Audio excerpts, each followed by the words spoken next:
మీరు కూడా అందరిలాగే ఇంటర్వ్యూస్ ఇస్తున్నారు, ఇంటర్వ్యూస్ ఫెయిల్ అవుతున్నాయి. సో, అని చెప్పేసి పానిక్ అవుతున్నారా? అలా అవ్వాల్సిన అవసరం లేదండి ప్యానిక్. చిన్న సింపుల్ ట్రిక్స్ చెప్తాను మీకు. సో, ఈ సింపుల్ ట్రిక్స్ కనుక మీరు ఫాలో అయ్యారు అంటే, మీరు ఇంటర్వ్యూ ఫేస్ చేసే టైంలో పానిక్ అవ్వాల్సిన అవసరం లేదు. సో, ఇంటర్వ్యూరు ఎప్పుడైతే బేసిక్‌గా ఫస్ట్ స్టార్టింగ్ వచ్చేసి మిమ్మల్ని అడుగుతాడు. Give me your self introduction అడుగుతాడు. లేదు అంటే give me your self introduction along with explain your current project అని అడుగుతాడు. సో, మెయిన్‌గా. సో, ఇక్కడే జనాలు చాలామంది తప్పు చేస్తూ ఉంటారు. Give me your self introduction అన్నప్పుడు ఎక్కడెక్కడి నుంచో చెప్తూ ఉంటారు. నేను ఇది చేశాను, అది చేశాను, అక్కడ చదువుకున్నాను, ఇక్కడ చేశాను, ఇక్కడ వర్క్ చేశాను అని చెప్పేసి చెప్తారు. సో, అండ్ అలాగే ప్రాజెక్ట్ ఎక్స్‌ప్లనేషన్ గురించి చెప్పమంటారు.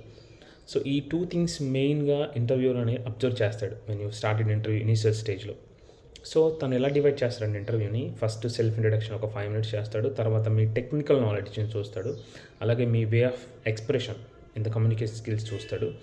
తర్వాత మీరు కొన్ని సిచ్యువేషన్స్ హ్యాండిల్ చేయగలుగుతారా, చేయరా అని చెప్పేసి కూడా చూస్తారు. సో, ఈ 4 వాటి మీద మీరు ఫోకస్ చేయాలి. సో, ఫర్ ఎగ్జాంపుల్ మీరు సెల్ఫ్ ఇంట్రడక్షన్ సరిగ్గా ఇవ్వలేకపోయారు. So, don't worry.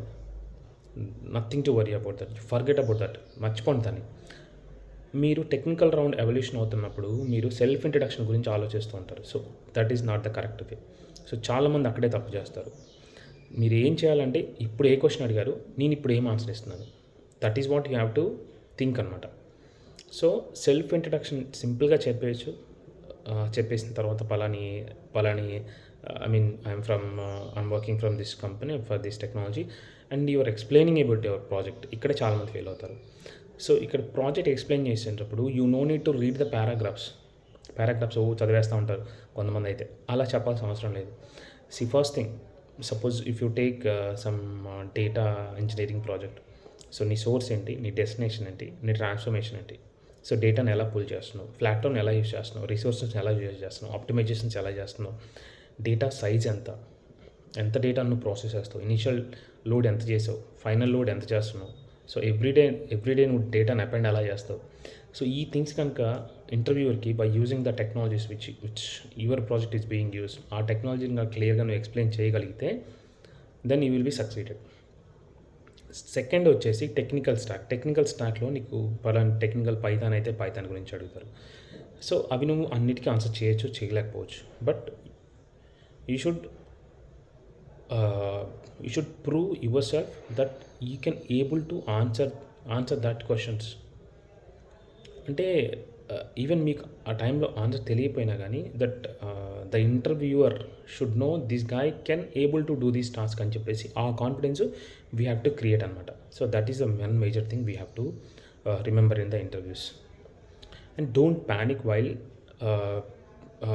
Making the interviews. Okay, so కొంతమంది భయపడిపోతుంటారు, అతను ఏదో అడుగుతాడు, నన్ను ఏదో చేస్తాడు, ఏదో జరుగుతుందని చెప్పేసి. ఏం అవసరం లేదు. వాళ్ళ రిక్వైర్మెంట్కి ఉన్నట్టు నీకు వచ్చిందా రాలే అని చెప్పేసి చూస్తాడు. సో యూ హ్యావ్ టు నీ సబ్ కాన్షియస్ మైండ్ మీద నువ్వు వర్క్ చేయాలి when you're preparing for an interview or when you're giving for an interview. So that is what the approach here. And the final కంక్లూడన్లో positive feedback, either it could be positive feedback or negative feedback, but నువ్వు ప్రాపర్గా తెలుసుకోవాలి which project you are going to be assigned.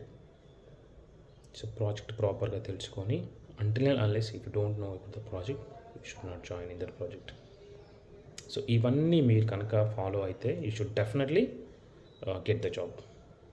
Okay, so still you have any questions, any concerns, please post, comment చేయండి, లేదంటే WhatsApp చేయండి. నా number కూడా ఉంటుంది గ్రూప్లో. Thank you.